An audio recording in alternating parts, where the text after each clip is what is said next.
Sun travels வடமாகாணத்தில் சட்டபூர்வமான அனுமதியுடன் இயங்குகின்ற visa consultants and ticket agent. உங்கள் பெறுமதியான கடவுச்சீட்டுகள், ஆவணங்கள் போன்றவற்றுக்கு பாதுகாப்பான அனுமதி பெற்ற நிறுவனம் சன் டிராவல்ஸ்.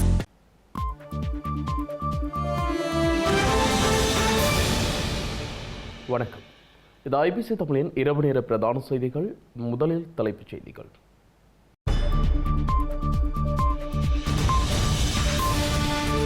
யாழில் இந்திய உயர்ஸ்தானிகர் தீவிர களப்பணி. காங்கேசன்துறை துறைமுகத்தை பார்வையிட்டு நெடுந்தீவுக்கும் பயணம். உயர்ந்த ஞாயிறு தாக்குதல் விசாரணை. கோட்டா மற்றும் 2 ராணுவ அதிகாரிகளுக்கு வெளிநாட்டு பயண தடை. நிதி மோசடி வழக்கு. ஜோசிடவின் சீராய்வு மனு தொடர்பில் சட்டமா அதிபருக்கு மேல்முறையீட்டு நீதிமன்றம் அறிவிப்பு. சுரேஷ் சலேயின் நகர்த்தல் பத்திரம். குற்றப்புலனாய்வு திணைக்களத்தை நாளை நீதிமன்றத்தில் முன்னிலையாக்குமாறு நீதவான் உத்தரவு. கோடி மதிப்பிலான தங்கம் விற்பனை செய்யப்படவில்லை. வதந்திக்கு ரிசர்வ் வங்கி முற்றுப்புள்ளி. அமெரிக்கா ஈரான் மோதல். குவைத் விமான நிலைய தாக்குதல்.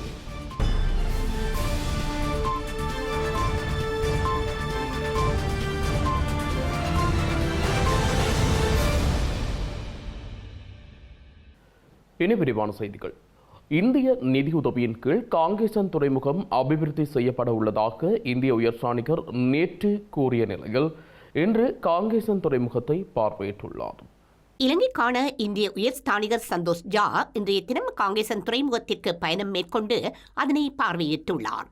இதன்போது சிவகங்கை கப்பல் அதிகாரிகளுடனும் மாலுமிகளுடனும் கலந்துரையாடினார். அத்துடன் கப்பல் போக்குவரத்து குறித்து பயணிகளிடமும் கருத்துக்களை கேட்டறிந்ததுடன் கப்பலையும் பார்வையிட்டார். இதன்போது இலங்கைக்கான இந்திய தூதுவர் சந்தோஷ் ஜா, யாழ்ப்பாணம் இந்திய துணை தூதுவர் சாய் முரளி, கப்பல் நிறுவனத்தின் இலங்கைக்கான பணிப்பாளர் KM ஜெயசீலன் உள்ளிட்ட பலரும் கலந்து கொண்டிருந்தனர். இதேபோல யாழ்ப்பாணத்திற்கு பயணம் மேற்கொண்டுள்ள இலங்கைக்கான இந்திய உயர்ஸ்தானிகர் சந்தோஷ் ஜா நெடுந்தீவிற்கு சென்று பல்வேறு நிகழ்வுகளில் கலந்து கொண்டுள்ளார். நெடுந்தீவில் முன்னெடுக்கப்பட்டு வரும் இந்திய உதவியுடனான சூரிய சக்தி மின் நிலையத்தை இந்திய உயர்ஸ்தானிகர் நேரில் சென்று பார்வையிட்டார். அங்கு இடம்பெறும் தற்போதைய செயற்பாடுகள் குறித்து அங்கிருந்த அதிகாரிகளுடனும் விரிவாக கேட்டறிந்து கொண்டார். அத்துடன் நெடுந்தீவு மகாவித்தியாலய மாணவர்களுக்கான நூலகத்தினையும் திறந்து வைத்துள்ளார். நூலகத்திற்கு தேவையான ஒரு தொகுதி நூல்களும் வித்தியாலய அதிபரிடம் கையளிக்கப்பட்டது. அத்துடன் பாடசாலை நூலகத்திற்கு தளபாடங்கள், 100 மாணவர்களுக்கான புத்தக பைகள், கற்றல் உபகரணங்கள், இசை கருவிகள் என்பனவற்றையும் வழங்கி வைத்தார். உயிர்த்த ஞாயிறு பயங்கரவாத தாக்குதல் தொடர்பான தொடர் விசாரணைகளின் அடிப்படையில் ஸ்ரீலங்காவின் முன்னாள் ஜனாதிபதி கோட்டாபய ராஜபக்ஷவிற்கு பயண தடை விதிக்கப்பட்டுள்ளது. அதே நேரம் 2 ராணுவ அதிகாரிகளுக்கு வெளிநாட்டு பயண தடை விதித்து கொழும்பு கோட்டை நீதவான் நீதிமன்றம் இன்று உத்தரவிட்டுள்ளது. உயிர்த்த ஞாயிறு பயங்கரவாத தாக்குதல் தொடர்பாக அரச புலனாய்வு சேவையின் முன்னாள் பணிப்பாளர் ஓய்வு பெற்ற மேஜர் ஜெனரல் சுரேஷ் சலே சந்தேக நபராக பெயரிடப்பட்டுள்ள வழக்கு இன்று கொழும்பு கோட்டை நீதவான் நீதிமன்றில் விசாரணைக்கு கொள்ளப்பட்டது. இதன்போது உயிர்த்த ஞாயிறு தாக்குதல்கள் தொடர்பான விசாரணைகளின் தொடர்ச்சியாக குற்ற புலனாய்வுத்துறை அதிகாரிகள் சம்பந்தப்பட்ட நபர்களுக்கு பயண கட்டுப்பாடுகளை விதிக்குமாறு நீதிமன்றத்தில் ஒரு மனுவை தாக்கல் செய்தனர்.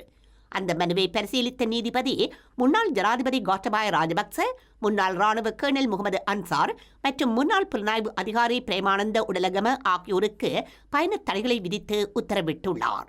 இந்த உத்தரவை குடிவரவு மற்றும் குடியகல்வு கட்டுப்பாட்டாளருக்கு உடனடியாக அனுப்பி வைக்குமாறு நீதிமன்ற பதிவாளருக்கு கொழும்பு கோட்டை நீதவான் பாசன் அமரசேன உத்தரவிட்டார். கொழும்பு உயர் நீதிமன்றத்தில் நிலுவையில் உள்ள நிதி மோசடி வழக்கு தொடர்பாக ஸ்ரீலங்காவின் முன்னாள் ஜனாதிபதியின் மகன் ஜோசித ராஜபக்ஷ தாக்கல் செய்த சீராய்வு மனு தொடர்பாக மேல்முறையீட்டு நீதிமன்றம் இன்று சட்டமா அதிபருக்கு அறிவுறுத்தல் அனுப்பியுள்ளது. ஜோசித ராஜபக்சவும் அவரது பாட்டியான DC ஃபாரஸ்டும் சுமார் 73 மில்லியன் ரூபாய் மதிப்புள்ள சொத்துக்களை வாங்கியதில் இடம்பெற்ற நிதி மோசடி தொடர்பான வழக்கு விசாரணையில் இருந்து DC ஃபாரஸ்ட் விடுவிக்கப்பட்டிருந்தார்.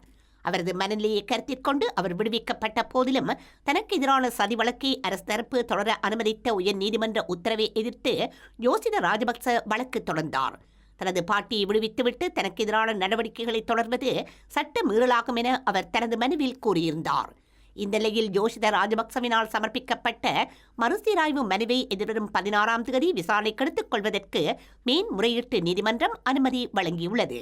யோஷித ராஜபக்சவினால் முன்வைக்கப்பட்ட ஆரம்பகட்ட ஆட்சேபனையை நிராகரித்த கொழும்பு உயர் நீதிமன்றத்தின் உத்தரவை எதிர்த்து இந்த சீராய்வு மனு தாக்கல் செய்யப்பட்டது. உயிர்த்த ஞாயிறு தாக்குதல் வழக்கில் தடுத்து வைக்கப்பட்டுள்ள அரசு புலனாய்வு பிரிவின் முன்னாள் பிரதானி சுரேஷ் சாலே சார்பில் தாக்கல் செய்யப்பட்ட நகர்தல் பத்திரம் தொடர்பில் குற்றப்புலனாய்வு திணைக்களத்தை நாளைய தினம் நீதிமன்றத்தில் முன்னிலையாக்கி விளக்கம் அளிக்குமாறு கொழும்பு கோட்டை நீதவான் பசன் அமரசேன இன்று உத்தரவிட்டுள்ளார். உயிர்த்த ஞாயிறு பயங்கரவாத குண்டு தாக்குதல் சம்பவம் தொடர்பில் மேற்கொள்ளப்பட்டு வரும் விசாரணைகளில் 3வது சந்தேக நபராக சுரேஷ் சலே பெயரிடப்பட்டுள்ளார். இந்நிலையில் சுரேஷ் சலே மனச்சோர்வு, பதட்டம் மற்றும் மன உளைச்சல் ஆகியவற்றால் பாதிக்கப்பட்டுள்ளதாக அவரது சட்டத்தரணி கொழும்பு கோட்டை நீதவான் பாசன் அமரசேனவிடம் இன்று தெரிவித்தார். சுரேஷ் சலேயின் மருத்துவ அறிக்கைகள் மூலம் அவை உறுதிப்படுத்தப்பட்டுள்ளதாக தெரிவித்தார். தனது கட்சிக்காரரின் மனநிலை காரணமாக அவருக்கு தற்கொலை எண்ணங்கள் ஏற்பட்டுள்ளதாகவும் அவருக்கு அவசர சிகிச்சை தேவைப்படுவதாகவும் மேலும் தெரிவித்தார். தற்போது தடுப்பு காவல் உத்தரவுகளின் கீழ் தடுத்து வைக்கப்பட்டுள்ள தனது கட்சிக்காரரை மனநல சிகிச்சை மற்றும் பராமரிப்பை பெறுவதற்கேற்ற சூழலில் வைத்திருக்க உத்தரவிடுமாறு அவர் நீதிமன்றத்திடம் கோரிக்கை விடுத்தார்.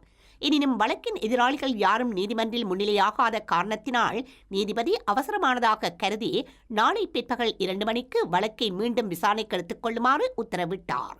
இது தொடர்பாக இது தரப்பினருக்கு அறிவித்தல் அனுப்புமாறும் நாளை வழக்கு விசாரணைக்கு எடுத்துக் கொள்ளப்படும் போது அவர்கள் முன்னிலையாக வேண்டும் என்றும் அவர் உத்தரவிட்டார். நிலக்கரி இறக்குமதி மற்றும் மின் உற்பத்தியில் இடம்பெற்றுள்ள ஊழல், முறைகேடுகள் மற்றும் முறையற்ற நிர்வாகமுமே எரிபொருள் விலை உயர்விற்கு நேரடி காரணம் என ஸ்ரீலங்கா பொதுஜன பெரமுனவின் தேசிய அமைப்பாளரும் நாடாளுமன்ற உறுப்பினருமான நாமல் ராஜபக்ஷ குற்றம் சாட்டியுள்ளார். நுகேகொடையில் நடைபெற்ற ஊடகவியலாளர் சந்திப்பில் கலந்து கொண்டு கருத்து தெரிவிக்கும் போதே அவர் இவ்வாறு குறிப்பிட்டுள்ளார். தரம் குறைந்த நிலக்கரி இறக்குமதி காரணமாக மின் உற்பத்திக்காக நாளொன்றுக்கு மேலதிகமாக 7 லட்சம் முதல் 8 லட்சம் லிட்டர் எரிபொருளை பயன்படுத்த வேண்டிய நிலை ஏற்பட்டுள்ளதாக நாடாளுமன்ற உறுப்பினரான நாமல் ராஜபக்ச குறிப்பிட்டார். அரசாங்கத்தின் இந்த தவறுகளுக்கான சுமையை எரிபொருள் விலை உயர்வு மூலம் பொதுமக்கள் மீது அரசாங்கம் சுமத்துவதாகவும் அவர் சாடினார். மாகாண சபைகளின் அதிகாரம் மற்றும் நிதி மேலாண்மை ஆகியவை ஜனாதிபதியால் நியமிக்கப்பட்ட அரசியல் பிரதிநிதிகள் வசம் ஒப்படைக்கப்பட்டுள்ளதாக தெரிவித்த அவர் அதற்கு பதிலாக தேர்தலை நடத்தி மக்களால் தெரிவு செய்யப்பட்ட பிரதிநிதிகளிடம் அதிகாரங்களை வழங்குவதே சிறந்ததென்றும் சுட்டிக்காட்டினார். அரசாங்கத்தின் ஊழல்களையும் நிர்வாக திறமையின்மையையும் எதிர்க்கட்சி தொடர்ந்து வெளிச்சத்திற்கு கொண்டுவரும் எனவும் நாமல் ராஜபக்ச மேலும் தெரிவித்தார். கிளிநொச்சியை சேர்ந்த சொல்லிசை கலைஞர் ஒருவர் சாவகச்சேரி காவல்துறையினரால் கைது செய்யப்பட்டுள்ள நிலையில் அவரிடம் விசாரணைகள் ஆரம்பிக்கப்பட்டுள்ளன. யுத்தம் நடைபெற்ற காலப்பகுதியில் தாயகத்தில் இருந்து வெளிவந்த பாடல்கள் அனைத்தும் விடுதலை புலிகளின் பாடல்கள் அல்ல எனவும் பிரிவினைவாதத்தை ஏற்படுத்தும் பாடல்களை தாம் பாடவில்லை எனவும் பாடகர் தெரிவித்துள்ளார். யாழ்ப்பாணத்தில் தற்போது ஆலய திருவிழாக்களில் நடைபெறும் மேளக்கச்சேரி மற்றும் இசை நிகழ்வுகளில் தாயக எழுச்சி பாடல்கள் இசைக்கப்படுவது மற்றும் பாடப்படுவது தொடர்பிலான காணொளிகள் சமூக வலைதளங்களில் பகிரப்பட்டு வரும் நிலையில் குறித்த விடயம் தொடர்பில் காவல்துறையினர் தீவிர விசாரணைகளை முன்னெடுத்து வருகின்றனர்.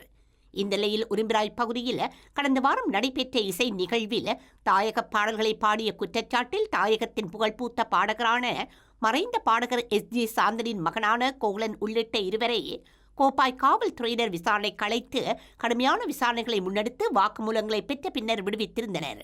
இதனையடுத்து யாழ்ப்பாணம் சாவகச்சேரி பகுதியில் அண்மையில் இடம்பெற்ற ஆலய திருவிழாவை முன்னிட்டு நடைபெற்ற இசை நிகழ்வில் கிளிநொச்சியை சேர்ந்த சொல்லிசை கலைஞரான இளைஞன் பக்தி பாடல்கள் மற்றும் தென்னிந்திய திரைப்பட பாடல்களை பாடியுள்ளார்.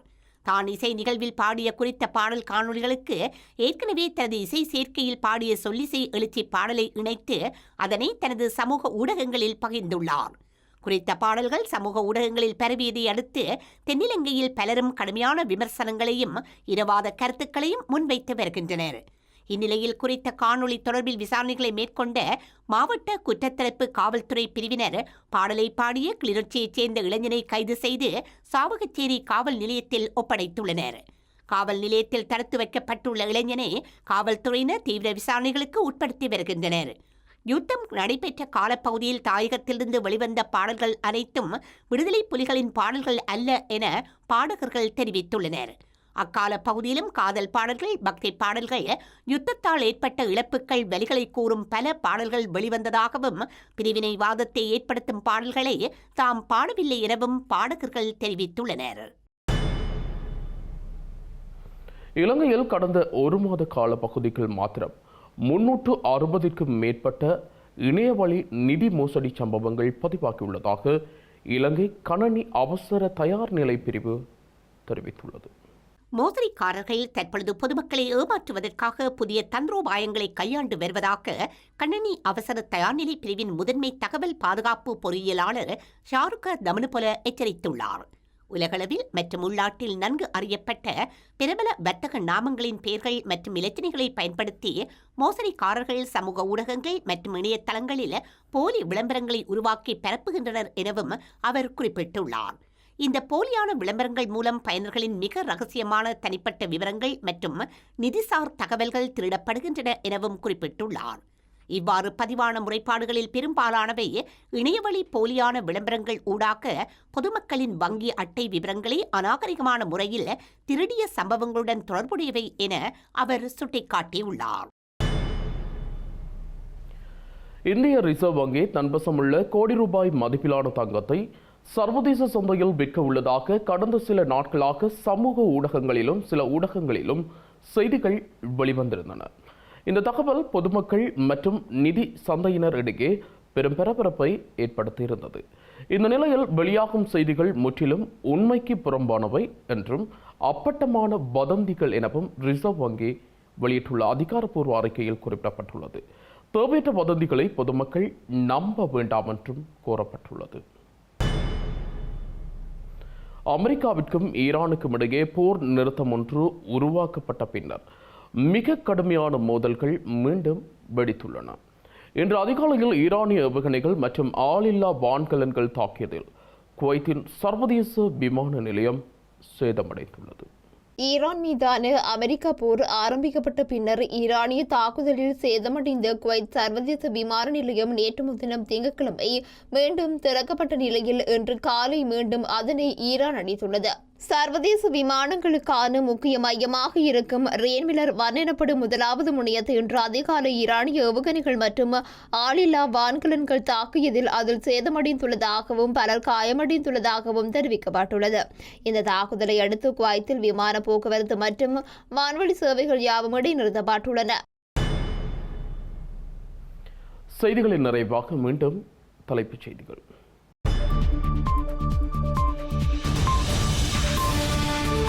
யாழில் இந்திய உயர்ஸ்தானிகர் தீவிர களப்பணி. காங்கேசன்துறை துறைமுகத்தை பார்வையிட்டு நெடுந்தீவுக்கும் பயணம். உயர்ந்த ஞாயிறு தாக்குதல் விசாரணை. கோட்டா மற்றும் 2 ராணுவ அதிகாரிகளுக்கு வெளிநாட்டு பயண தடை. நிதி மோசடி வழக்கு.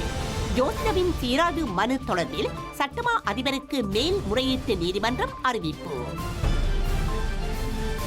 சுரேஷ் சலேயின் நகர்த்தல் பத்திரம். குற்றப்புலனாய்வு திணைக்களத்தை நாளை நீதிமன்றத்தில் முன்னிலையாக்குமாறு நீதவான் உத்தரவு. கோடி மதிப்பிலான தங்கம் விற்பனை செய்யப்படவில்லை. வதந்திக்கு ரிசர்வ் வங்கி முற்றுப்புள்ளி. அமெரிக்கா ஈரான் மோதல். குவைத் விமான நிலைய தாக்குதல்.